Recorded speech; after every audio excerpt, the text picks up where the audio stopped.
લોકસભાના વિરોધ પક્ષના નેતા રાહુલ ગાંધીએ હવે પોતાના બનેવી રોબર્ટ વાડ્રા માટે પ્લેટફોર્મ એક્સ પર ટ્વીટ કરી છે.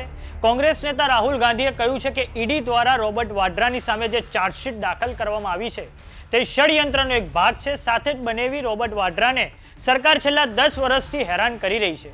રાહુલ ગાંધીનો આ બળાપો ત્યારે સામે આવ્યો છે જ્યારે થોડાક સમય પહેલા ઈડી એટલે કે એન્ફોર્સમેન્ટ ડાયરેક્ટોરેટે રાહુલ ગાંધીના બનેવી રોબર્ટ વાડ્રા પર શિકોપુર જમીન સંબંધિત મની લોન્ડરિંગ મામલે ચાર્જશીટ ફાઇલ કરી છે.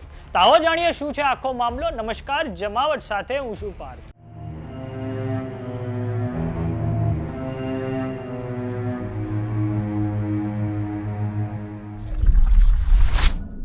લોકસભાના વિપક્ષના નેતા રાહુલ ગાંધીએ આજે ભારત સરકારની સંસ્થા એન્ફોર્સમેન્ટ ડાયરેક્ટોરેટ પર સીધો હુમલો કર્યો છે, કેમ કે ઈડીએ ગઈકાલે રોબર્ટ વાડ્રાની વિરુદ્ધમાં મની લોન્ડરિંગ કેસમાં ચાર્જશીટ દાખલ કરી છે. રાહુલ ગાંધીએ આ ચાર્જશીટને ષડયંત્રનો એક ભાગ ગણાવ્યો છે. રાહુલ ગાંધીએ આરોપ મૂક્યો છે કે તેમના બનેવી રોબર્ટ વાડ્રાને છેલ્લા 10 વર્ષથી આ સરકાર હેરાન કરી રહી છે. રાહુલ ગાંધીએ સોશિયલ મીડિયા પ્લેટફોર્મ એક્સ પર પોસ્ટ કરી છે કે મારા બનેવી રોબર્ટ વાડ્રાને છેલ્લા 10 વર્ષથી આ સરકાર હેરાન કરી રહી છે. આ ચાર્જશીટ ષડયંત્રનો એક ભાગ છે. હું રોબર્ટ, પ્રિયંકા અને તેના બાળકો સાથે છું, કારણ કે તે દુર્ભાવનાપૂર્ણ રાજકીય રૂપે પ્રેરિત આરોપો અને શોષણનો સામનો કરી રહ્યા છે. મને વિશ્વાસ છે કે તેઓ કોઈ પણ પ્રકારના અત્યાચારનો હિંમતથી સામનો કરવા સક્ષમ છે. તેઓ હંમેશાની જેમ સન્માન સાથે આ સહન કરશે. અંતે સત્યનો વિજય થશે.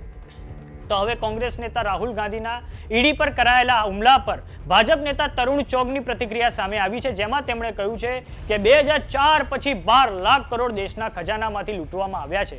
કોંગ્રેસના કાળા દિવસોમાં રોજ એક કૌભાંડ સામે આવતું હતું. દેશની અંદર કોંગ્રેસ પાર્ટી ભ્રષ્ટાચાર અને લૂંટની સંસ્કૃતિની જનની છે. નેશનલ હેરાલ્ડના મામલે પણ આખું ગાંધી પરિવાર જામીન પર છે. તો આ સાંભળીએ ભાજપ નેતા તરુણ ચોગને, જેમણે રાहुल ગાંધીના ईडी पर कराયેલા आरोपोનો जवाब આપ્યો છે. राहुल गांधी बहनों ही है, उनको बहन को और लगातार ये प्रताड़ना हो रही है, और लेकिन सच्चाई सामने आएगी. दुर्भावनाओं से प्रेरित है ये राजनीति. जीजी, जीजा जी और काका जी की लूट की दुकान, लूटना हो जिसका काम, और 2004 से 14 12 लाख करोड़ रुपए देश के खजाने से लूटे गए. कांग्रेस के काल के वो काले दिन, रोज एक घोटाला सामने आता था. देश के अंदर कांग्रेस पार्टी भ्रष्टाचार और लूट की संस्कृति की जननी है.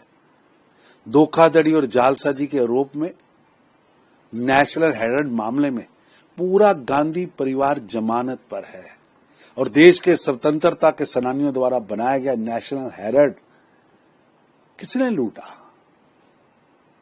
दामाद को भी लूटने की खुली छूट थी.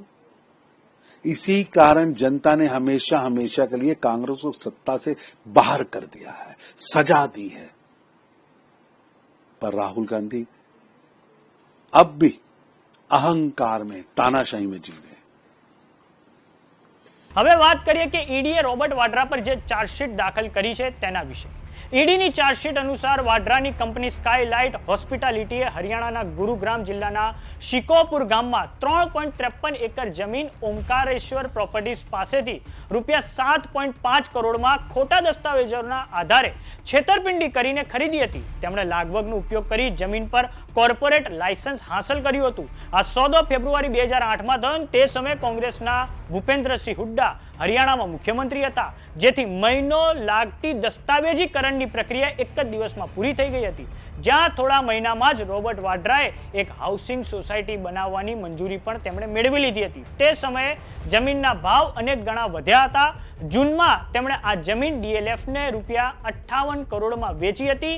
ઈડીને શંકા છે કે આ સોદામાં મની લોન્ડરિંગ થયું છે, જેની તપાસ હાલમાં ચાલુ છે.